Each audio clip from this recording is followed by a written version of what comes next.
آج ہم تھوڑی دیر کے لیے اس بات پر غور کریں گے کہ ایسے واقعات کیوں رونما ہوتے ہیں، اس کے پیچھے آخر وجہ کیا ہے، اور پھر یہ کہ اس کا ذمہ دار کون ہے۔ کیونکہ جب آپ مختلف لوگوں کی رائے اس کے حوالے سے سنیں گے تو آپ کے سامنے یہ باتیں آئیں گی کہ اصل میں اس کا ذمہ دار کون ہے۔ اگر ہم چرچ کی بات کریں یا کلیسیا کی بات کریں کہ کیا چرچ میں اس طرح کی تعلیم نہیں دی جاتی؟ اگر ہم یہ بات کریں کہ کیا پاسبان اس کے حوالے سے سکھاتے نہیں ہیں؟ کیا مذہبی تعلیم میں کہیں پر کمی ہے کہ جو ہمارے بچے ہیں وہ اس طرف جا رہے ہیں، یا جو ہماری نوجوان بیٹیاں اور نوجوان بیٹے اس طرح کے کاموں میں ملوث ہو جاتے ہیں؟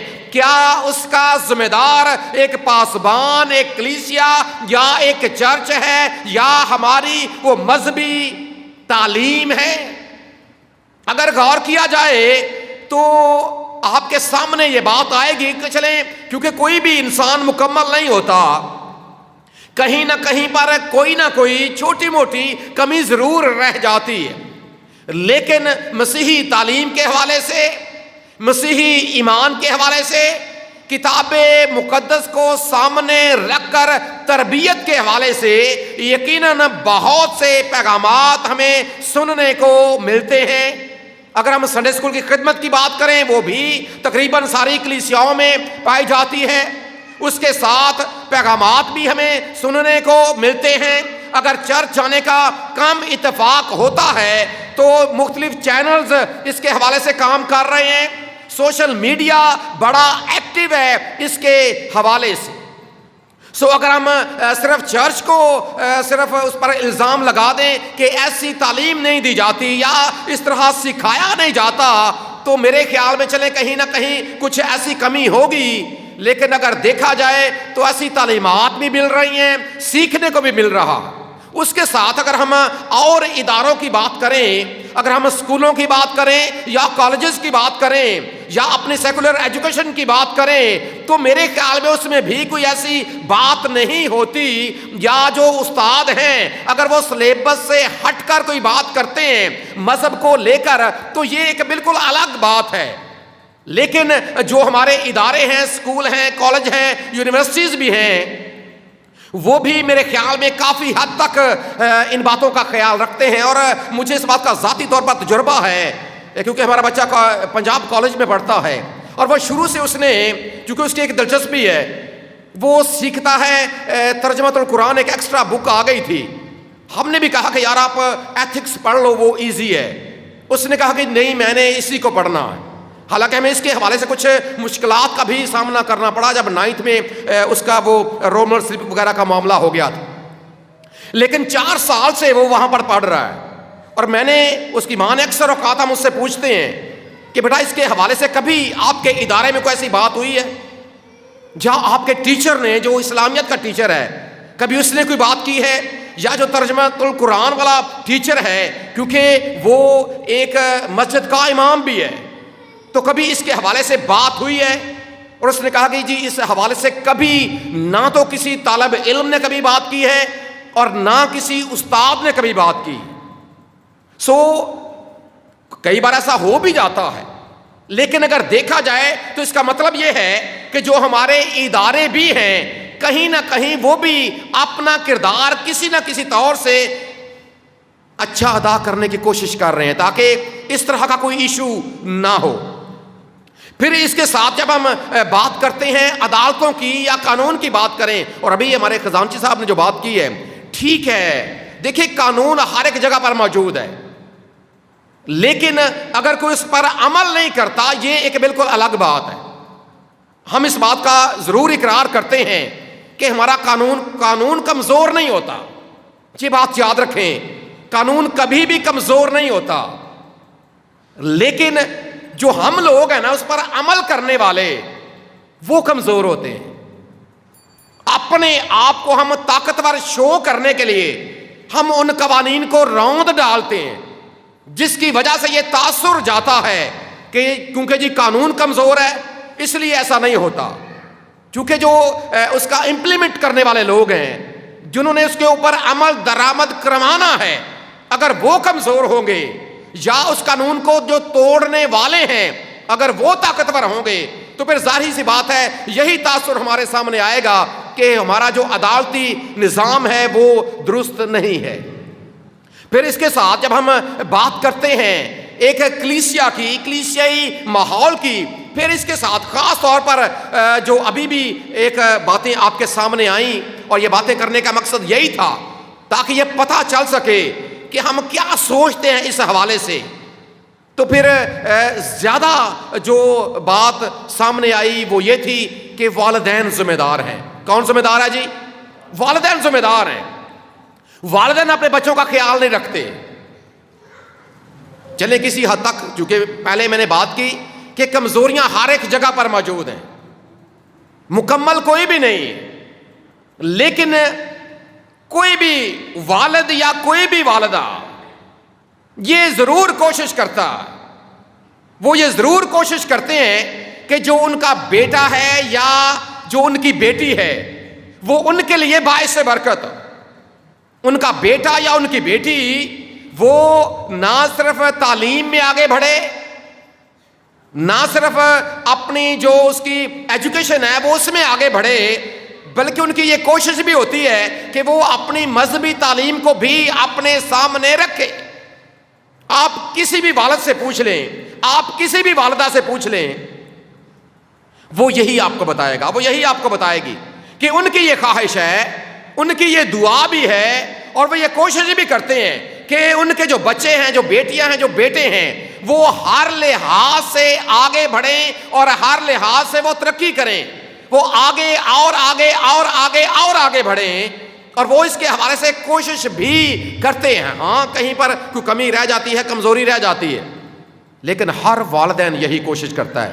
اگر دیکھیں ابھی بھی بچے چرچ میں آئے ہیں تو کیوں آپ بچوں کو ساتھ لے کر آئے ہیں، یا سنڈے اسکول ہوتا ہے کیوں ہم سنڈے اسکول میں بچوں کو بھیجتے ہیں؟ سو اس کے پیچھے یہی ہوتا ہے تاکہ ہمارے بچے اس کو سیکھیں، ان کو پتہ چلے کہ اگر والدین چرچ جاتے ہیں انہیں یہ پتہ چلے کہ میں نے بھی جانا، انہیں یہ پتہ چلے جیسے جیسے وہ اس ماحول میں بڑے ہوں گے۔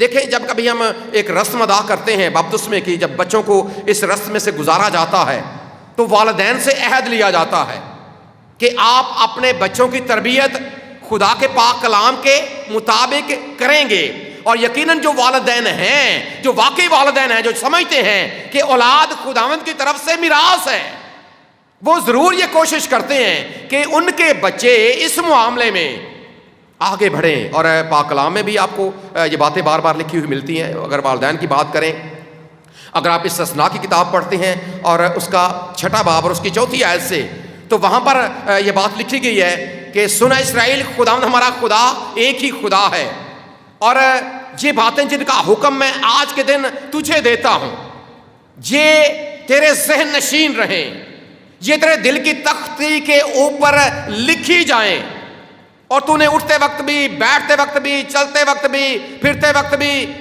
ان کا خیال رکھنا ہے، ان کو یاد رکھنا ہے، اپنے گھر کی چوکھٹ پر، اپنے گھر کی دیواروں کے اوپر ان کو لگانا ہے۔ لیکن اس کے ساتھ ایک اور بات لکھی گئی ہے کہ تم نے ان کو اپنی اولاد کے بھی ذہن نشین کرنا ہے۔ کیا کرنا ہے جی؟ اولاد کے بھی ذہن نشین کرنا، یہ ذمہ داری ہے۔ اور والدین یقیناً یہ کوشش کرتے ہیں کہ جو ان کے بچے ہیں وہ اس معاملے میں ضرور آگے بڑھیں، ضرور وہ خدا کے پاک کلام کو بھی سیکھیں۔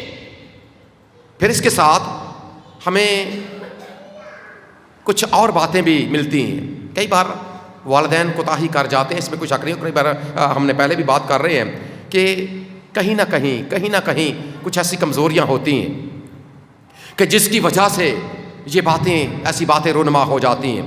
لیکن ایک اور بات ہمارے سامنے آئی تھی، وہ یہ تھی کہ بچے خود ذمہ دار ہیں۔ بچے کیا ہیں جی؟ خود ذمہ دار ہیں۔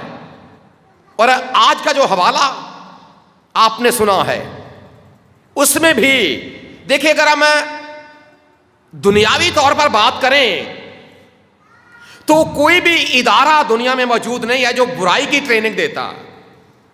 کوئی بھی ادارہ ایسا نہیں ہے، کوئی اسکول دیکھ لیں، کالج دیکھ لیں، یونیورسٹی دیکھ لیں، کوئی بھی ایسا ادارہ دنیا میں موجود نہیں ہے جو گناہ کی ٹریننگ دیتا.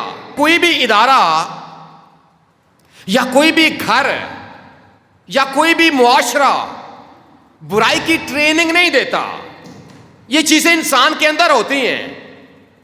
اور کئی بار پھر ماحول کی بھی بات ہوئی ہے کہ جس طرح کے ماحول میں ہم رہتے ہیں، کئی بار ہم ماحول سے بہت سی ایسی چیزیں سیکھ جاتے ہیں.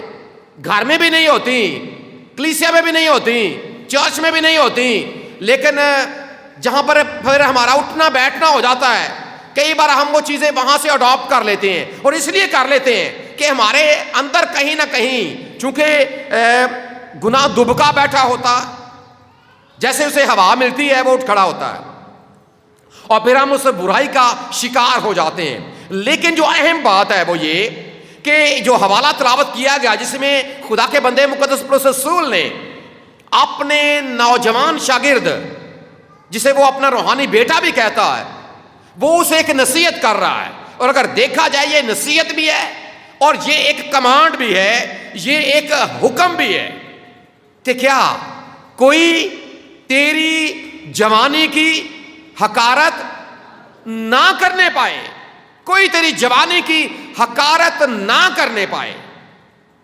کیونکہ اس طرح کے جو معاملات ہیں وہ اکثر اوقات جوانی ہی میں رونما ہوتے ہیں، جب انسان یہ سمجھتا ہے کہ اب میں اپنی زندگی کا فیصلہ خود کر سکتا ہوں. اس کے سامنے نہ کوئی والدین کی حیثیت ہے، نہ اس کے سامنے کسی معاشرے کی حیثیت ہے، اس کے سامنے نہ کسی چرچ کی کوئی حیثیت ہے، نہ کسی مذہب کی حیثیت ہے، نہ کسی استاد کی حیثیت ہے، نہ کوئی اور. اسے پتا ہے کہ اپنے فیصلے کا ذمہ دار میں خود ہوں، کیونکہ میں نے اپنی زندگی خود جینا ہے. اس لیے میرا پورا اختیار ہے کہ جو بھی میں فیصلہ کروں وہ میری اپنی مرضی. لیکن یہاں پر جو بات پولس رسول نے کی کہ کوئی بھی تیری جوانی کی حقارت سے مراد، کوئی جانتا ہے حقارت کیا ہوتی؟ حقارت کیا ہوتی ہے جی؟ ذلت. کوئی تیری جوانی کی حقارت نہ کرنے پائے، مطلب یہ کہ کوئی تیری طرف انگلی نہ اٹھانے پائے. انگلی اٹھانا یا طرح طرح کی باتیں کرنا، یا جو کام کسی نے کیا ہوتا ہے اس کو لے کر اسے ڈیگریڈ کرنا، یا اسے کمتر سمجھنا، یا کوئی ایسا ایکشن، کوئی ایسا بندہ کو ایسا کام کرتا ہے کہ جس کی وجہ سے لوگ اسے حقارت کی نگاہ سے دیکھتے ہیں. یعنی وہ سمجھتے ہیں کہ جو کام اس نے کیا ہے انتہائی نیچ کام کیا، انتہائی ذلیل کام اس نے کیا ہے، اور پھر لوگ اسے ایسی نظروں کے ساتھ دیکھتے ہیں. اور خدا کا بندہ یہ نصیحت کرتا ہے کہ کوئی تیری جوانی کی حقارت نہ کرنے پائے بطور استاد یا بطور ایک بزرگ کے یا بطور ایک بڑا ہونے کے ناطے سے. اس نے یہ نصیحت کر لی. دیکھیں، اگر ہم ساری چیزوں کو کنکلوڈ کریں تو سب سے بڑی ذمہ داری، یاد رکھیں، اس میں کوئی شک نہیں ہے کہ پاسبانوں کی بھی ذمہ داری ہے، اس میں کوئی شک نہیں ہے کہ چرچ کی کلیسیا کی بھی ذمہ داری ہے، کلیسیا کے بزرگوں کی بھی ذمہ داری ہے، معاشرے کی بھی ذمہ داری ہے، عدالتوں کی بھی ذمہ داری ہے. لیکن سب سے بڑھ کر جس کی ذمہ داری ہے وہ خود ہے. کیونکہ نصیحتیں بھی اپنی جگہ پر، تربیت بھی اپنی جگہ پر، اس میں کوئی شک نہیں ہے کہ پاک کلام سکھاتا ہے کہ اپنے بچوں کی تربیت کر. ابھی جو آیت کوٹ کی گئی امثال کی کتاب میں سے کہ بیٹے کی اس راہ میں تربیت کر جس کے اوپر اس کو چلنا ہے، وہ بوڑھا ہو کر بھی اس سے نہ ہٹے گا. یہ والدین کی ذمہ داری ہے، اس میں کوئی شک نہیں ہے. کلام سنانا یہ پاسبانوں کی ذمہ داری ہے، اس میں کوئی شک نہیں ہے. کلیسیا کو ایسے سیمینارز کا انعقاد کرنا، اویئرنیس دینا، اس میں کوئی شک نہیں ہے کہ یہ ذمہ داری میں شامل ہے.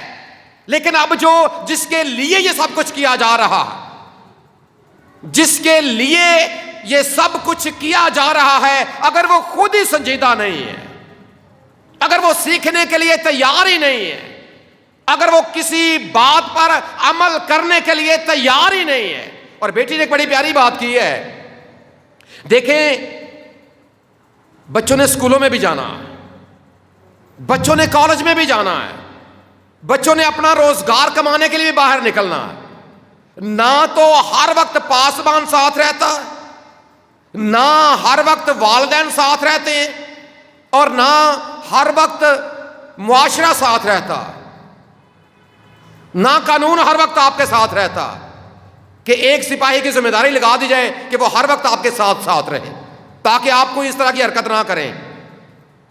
یہ ممکن نہیں ہے، یہ ممکن ہی نہیں ہے۔ تو پھر اس کا مطلب کیا ہے؟ اس کا مطلب یہ ہے کہ ہم میں سے ہر کوئی، اور خاص طور پر یہ بات چونکہ نوجوانوں کے حوالے سے ہے، اور نوجوانوں سے بھی بڑھ کر یہ خاص طور پر بیٹیوں کے حوالے سے ہے، کہ آپ خود ذمہ دار ہیں۔ ایسا نہیں ہے کہ آپ گھر سے نکلیں ہی نہ، ایسا نہیں ہے کہ آپ پڑھیں ہی نہ، ایسا نہیں ہے کہ آپ جابز نہ کریں، یہ آپ کو یہ ان ذمہ داریوں کو لینا ہوگا اور یہ کرنا چاہیے، لیکن یہ بھی ممکن نہیں ہے کہ آپ کو آفر نہ دی جائے، یہ بھی ممکن نہیں ہے کہ کوئی آپ کو آفر ہی نہ کرے، ایسا ہو ہی نہیں سکتا۔ کوئی آپ کو کوئی سبز باغ ہی نہ دکھائے، یہ ممکن ہی نہیں ہے۔ کوئی ٹرائی نہ کرے آپ کے اوپر، یہ تو ممکن ہی نہیں۔ ایسا ہونا ضرور ہے، کبھی کسی فرینڈ کی طرف سے، کبھی کسی سہیلی کی طرف سے، کبھی آپ کا کسی کولیگ کی طرف سے، کبھی آپ کا کسی جونیئر کی طرف سے، کبھی آپ کا کسی سینئر کی طرف سے، یا کسی اور طرف سے، کبھی نہ کبھی کہیں نہ کہیں ضرور آپ کو اس معاملے میں سے گزرنا پڑتا، اور اس وقت نہ تو آپ کا باپ ساتھ ہے، نہ اس وقت آپ کی ماں ساتھ ہے، نہ اس وقت آپ کا چرچ ساتھ ہے، نہ اس وقت کوئی آپ کا استاد ساتھ ہے، کوئی بھی آپ کے ساتھ نہیں۔ آپ اپنی مرضی کے مالک خود ہوتے ہیں۔ اس کا مطلب یہ ہے کہ سب سے زیادہ ذمہ داری جو عائد ہوتی ہے وہ نوجوانوں کے اوپر ہے، وہ بیٹوں کے اوپر ہے، وہ بیٹیوں کے اوپر ہے، کہ آپ نے جانا بھی ہے، لیکن اصل معاملہ یہ ہے کہ بچنا کیسے ہے۔ اصل بات یہ ہے کہ بچنا کیسے ہے۔ ٹھیک ہے، باقی سارے کے سارے کہیں نہ کہیں کسی نہ کسی طور سے اپنا کردار ادا کرنے کی کوشش کر رہے ہیں۔ والدین کی خواہشات بھی اپنی جگہ پر ہیں، ان کی تربیت بھی اپنی جگہ پر ہے، ان کی نصیحتیں بھی اپنی جگہ پر ہیں، چرچ میں جو پاک کلام کی خدمت کرنے والے ہیں ان کی بھی اپنی جگہ پر یہ ساری چیزیں موجود ہیں، جو آپ کے دوسرے استاد ہیں ان کی بھی باتیں اپنی جگہ پر، پھر جو کتابیں آپ پڑھتے ہیں، جو مورل لیسن آپ کے سامنے ہیں، جو ایسی سٹوریز جیسے واقعات آپ کے سامنے، وہ بھی آپ کے سامنے ہیں، لیکن ذمہ داری آپ کے کندھوں کے اوپر ہے کہ آپ اسے کس طور سے سنجیدہ لیتے ہیں۔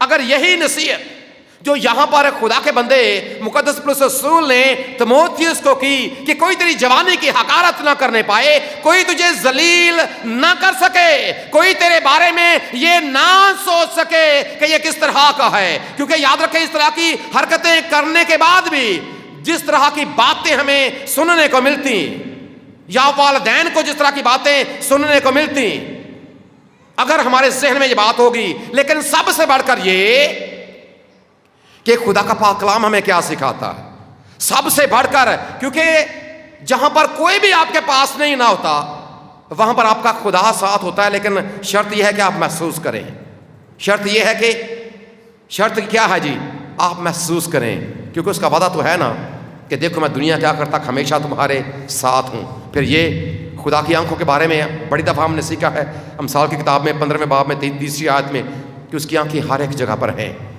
پھر دوسرے تواریخ کے 9 باب کی 16ویں آیت میں وہاں پر بھی لکھا ہے کہ خدا کی آنکھیں ساری زمین کی سیر کرتی۔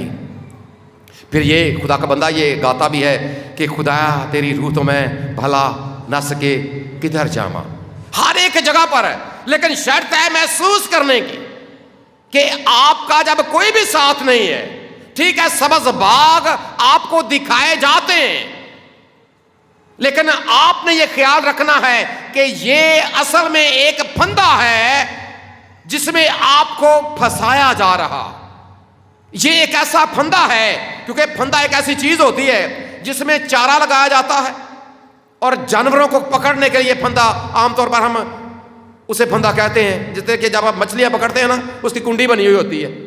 دیکھیے جی بہت سے لوگوں نے مچھلیاں پکڑنے کا تجربہ بھی ہوگا، اس کے اوپر چارہ لگا کر اس کو کور کر دیا جاتا ہے. مچھلی بیچاری کو پتہ نہیں ہوتا کہ جس کو وہ کھانے لگی ہے یہ اس کے حلق میں ایسا اٹکے گا کہ یہ اس کی جان لے جائے گا.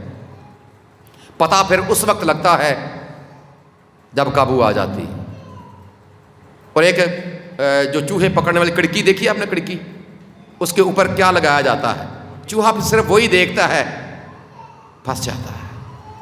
پتہ اس وقت لگتا ہے جب وہ سلاخ جو ہوتی ہے وہاں سے چھوٹ کر سیدھی اس کی گردن کے اوپر آ جاتی. پھر سمجھ نہیں آتی. اور پھر وہ محاورہ ایسے ہی باتوں کے لیے ہے کہ اب پچھتائے کیا ہوت جب چڑیاں چگ گئیں، کہ پھر وقت نہیں رہتا. یہ چیزیں وقت گزرنے سے پہلے سوچنے والی ہوتی. کوئی تیری جوانی کی حقارت نہ کرنے پائے، کوئی تیرے بارے میں اس طرح کا سوچنے. ہاں یہ بات یاد رکھیں، آپ دوسروں کی سوچوں کے اوپر پابندی نہیں لگا سکتے. اس طرح کی چیزیں سامنے آئیں گی، لیکن بچنا آپ نے خود ہے. محتاط زندگی آپ نے خود گزارنی ہے.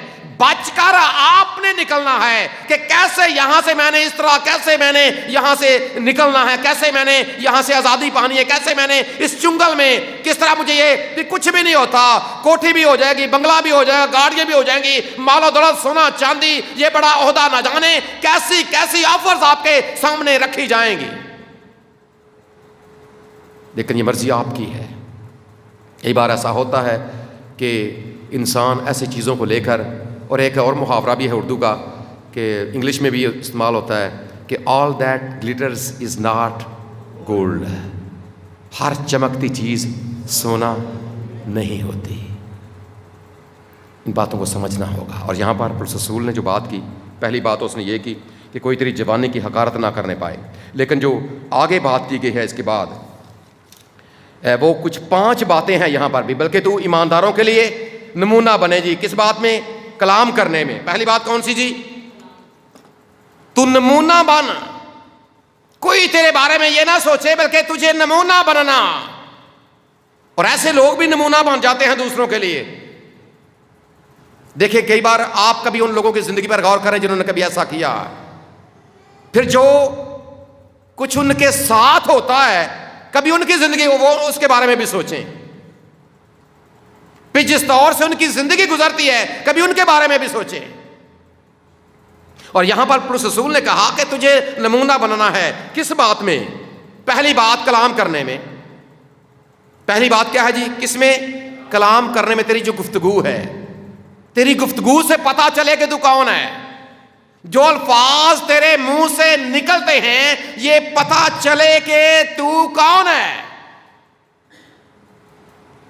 تیرا لوگوں کے ساتھ جو اٹھنا بیٹھنا ہے، جب تو ان کے ساتھ گفتگو کرتا ہے، تیری گفتگو سے پتا چلے کہ تو کون ہے. اگلی بات کیا ہے؟ تیرا چال چلن. پہلی بات کلام کرنا، تیری گفتگو، تیرے الفاظ. اگلی بات کیا لکھا ہے؟ کلام میں نمونہ، اور پھر چال چلن، کنڈکٹ. تو کس طرح دوسروں کے ساتھ حسن سلوک تیرا کیا ہے. اور یہاں پر خاص طور پر جو بات کنڈکٹ سے مراد یہ بات ہوتی ہے کہ جس طرح تو اپنی زندگی میں چلتا ہے، اٹھتا بیٹھتا ہے، تیرا بیہیویئر کیسا ہے. کلام کرنے میں بھی، چلنے پھرنے میں بھی. اور جب چلنے پھرنے کے بارے میں اس کے لیے ایک بڑی پیاری کوٹیشن کہ جو آپ کی ڈیلی واک ہے نا، ڈیلی واک، یہ آپ کا دی بیسٹ سرمن ہے. میں اس کے بارے میں پڑھ رہا تھا، جو بات مجھے بڑی پسند آئی کہ جو آپ کی ڈیلی واک ہے، جو روز آپ چلتے ہیں. چلنے سے مراد جو آپ اپنی زندگی گزارتے ہیں، جو آپ کی زندگی گزارنے کا انداز ہے، ڈھنگ ہے، سلیقہ ہے، یہ ایک بہترین پیغام ہے جو آپ دوسروں کو دے رہے ہیں. آپ اپنے چلنے پھرنے سے ایک بہترین پیغام دوسروں کو دیتے ہیں. آپ چلیں، کچھ نہ بھی بولیں، لیکن آپ کا چلنا پھرنا بھی ایک پیغام ہے. اور ایک بار مجھے بات یاد ہے، آرتھر جیمس صاحب نے ایک بات سکھائی کلاس میں. ان سے یہ سوال کیا گیا کہ جو غیر قوم لوگ ہیں ہم کیسے ان کو انجیل سنا سکتے ہیں؟ عاطف صاحب نے کہا تھا کہ یہ ممکن نہیں ہے کہ آپ بازار میں جا کے کھڑے ہو جاؤ اور وہاں پر پیغام سنانا شروع کر دو. یہ پاسبل نہیں ہے، یہ ممکن نہیں ہے. آپ نے انجیل ان تک پہنچانی ہے اپنے کردار سے. آپ نے انجیل ان تک پہنچانی ہے اپنے گفتار سے. آپ نے انجیل ان تک پہنچانی ہے اپنی دیانتداری سے، اپنی ایمانداری سے، اپنے چلنے پھرنے سے. آپ نے یہ پیغام ان تک لے کر جانا ہے کہ آپ واقعی خداوند یسوع مسیح کے شاگرد ہیں اور اس کے لوگ ہیں. اور اگلی تیسری بات کیا ہے جی؟ پہلی بات کلام کرنا، دوسری بات چال چلن، تیسری محبت. آپ کا رویہ، آپ کا رویہ کیسا ہے دوسروں کے ساتھ؟ اور جو جہاں پر محبت جس کی بات کی گئی ہے نا، جس کے لیے یونانی لفظ اگاپے، کیونکہ ببلیکل لو وہی ہے، بیلاوس محبت. کیونکہ جو ہماری محبت ہوتی ہے اس میں غرض شامل ہوتی. ਅਸੀਂ ਤਾਂ ਕਿਸੇ ਘਰ ਕੇਕ ਲੈ ਕੇ ਜਾਈਏ ਨਾ ਪਾਉਂਡ ਦਾ, ਸਵੇਰੇ ਦੇ ਆਉਣੇ ਆ ਤੇ ਸ਼ਾਮ ਨੂੰ ਫਿਰ ਉਮੀਦ ਲਾ ਲੈਂਦੇ ਆ ਕਿ 2 ਪਾਉਂਡ ਦਾ. کیا خیال ہے؟ بیلاوس محبت. اور یہ ببلیکل لاو ہے جو، اور اس کے بارے میں یسوع مسیح نے سکھایا کہ اسی طرح دوسروں کے ساتھ محبت رکھو جس طرح میں نے تمہارے ساتھ محبت کی ہے. ہاں جی، اگلی بات کیا ہے جی؟ ایمان. آپ کا ایمان کیا ہے اور آپ اپنے ایمان کا ڈسپلے کیسے کرتے ہیں؟ کیسے ایمان ایک ایسی چیز ہے جس کا تعلق آپ کے اندر کے ساتھ ہے. ایک ایسا جذبہ جو آپ کے اندر ہے، آپ کیسے اس کا اظہار کرتے ہیں؟ کیونکہ ایمان بغیر اعمال کے مردہ. اگر آپ کا چال چلن آپ کے ایمان کی بدولت یا ایمان کے مطابق ہے تو پھر یقیناً سب کو پتا چل جاتا ہے کہ یہ کون ہے. آپ کا ایمان کمزور پہلی بات نہیں ہونا چاہیے، مردہ نہیں ہونا چاہیے. اتنا مضبوط ہو کہ آپ کے سامنے کوئی بھی رکاوٹ آئے، کوئی بھی اس طرح کی آفر آئے تو آپ اسے ٹھکرا دیں، جس طرح خدا یسوع مسیح نے یہ مثال دی. یہ بات لوگوں کے سامنے رکھی کہ وہ شخص عقل مند ہے جو اپنے گھر کی بنیاد چٹان کے اوپر رکھتا ہے، اور وہ بے وقوف ہے جو اس کی بنیاد ریت کے اوپر رکھتا ہے. آندھیاں طوفان آتے ہیں، یہ آزمائشیں آئیں گی، زندگی میں یہ آزمائشیں آئیں گی، لیکن اگر آپ کا ایمان واقعی مضبوط ہے یہ طوفان آپ کا کچھ بگاڑ نہیں پائیں گے. آپ اپنی جگہ پر اٹل، وہ خود ہی آپ کے ساتھ ٹکرا کر ختم ہو جائیں گے. لیکن اگر ریت کے اوپر گھر بنا ہے، جب چھوٹی سی آندھی آئے گی اور دڑام سے چونکہ بنیاد کمزور ہے ختم ہو جائے گا. اس لیے آپ کی گفتگو، آپ کا چال چلن، آپ کا رویہ، اور پھر یہ کہ آپ کا ایمان. اور اس کے بعد ایک اور چیز ہے، وہ ہے پاکیزگی. کیا ہے جی؟ پاکیزگی. اور اس کے لیے جو یونانی لفظ ہے وہ ہے ہائیجین. یہ لفظ پڑھا جی آپ نے مختلف، جو ہائیجین جانتے ہیں اس کے بارے میں؟ جراثیم کش، جو جراثیم مارتا. اور اس کے لیے جو یہ بڑا دلچسپ لفظ ہے، جب کبھی موقع ملا اس پر تفصیل سے بھی بات کریں گے. ہائیجین یہ چونکہ یونانی اصطلاح ہے، اور آپ کو پتہ ہے جو ہماری جو ٹرمنالوجی ہے نا، ہمارے رائج بلکہ آل اوور دی ورلڈ اگر بات کریں تو ٹرمنالوجی جو ہے وہ زیادہ تر گریک ہی استعمال ہوتی ہے، اور میڈیکل کے لحاظ سے خاص طور پر. تو اس کے لیے جو ہائیجین لفظ ہے، جو جراثیم مارتا ہے، ایک ایسی چیز جو کیا کرتی ہے جی؟ اور آپ کوئی چیز خریدتے ہیں نا، کوئی بھی چیز آپ اس لحاظ سے خریدتے ہیں، اگر آپ کسی صابن کی بات کر لیں، کریم کی بات کر لیں، یا اس طرح کی اور جو کچھ چیزیں ہیں اگر آپ ان کی بات کر لیں تو اس کے اوپر آپ کو یہ بات مینشن ہوتی ہے، لکھی ہوئی ملتی ہے. اور اس کے لیے جو عبرانی لفظ ہے وہ ہے طہور، جس سے لفظ طہارت ہے. یعنی کہ کس طرح آپ نے دھو کر اسے جراثیم سے پاک کرنا. یہ پاکیزگی ایک ایسا کردار ہے جو دھلا ہوا، ایک ایسا کردار ہے جو جراثیم سے پاک ہے، ایک ایسی پاکیزہ زندگی جو خدا کے پاک کلام کی بدولت، چونکہ یہ کسی اور طرح سے ممکن نہیں ہے.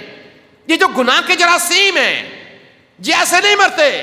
دیکھیں آج کل مچھر کا دور ہے، ہر کوئی کسی نہ کسی طریقے کے ساتھ مچھر بھگانے کی کوشش کر رہا ہے. کوئی اپنے اوپر وہ لگا لیتے ہیں اسے کیا کہتے ہیں، جالی، وہ مچھردانی. پھر یہ سپرے بڑی آج کل مل رہی ہے، پھر کئی بار وہ لیکوڈ جو ہم لگاتے ہیں اپنے گھروں کے اندر، پھر کوائل لگاتے ہیں، پھر اس کے علاوہ میٹ ہوتے ہیں ہم وہ لگاتے ہیں تاکہ کس سے بچ سکیں؟ مچھر سے بچ سکیں۔ یاد رکھیں بالکل اسی طرح آپ نے اپنے پاکیزہ چال چلن کے لیے ایک چیز کا استعمال کرنا ہے، اور وہ ہے خدا کا پاک کلام۔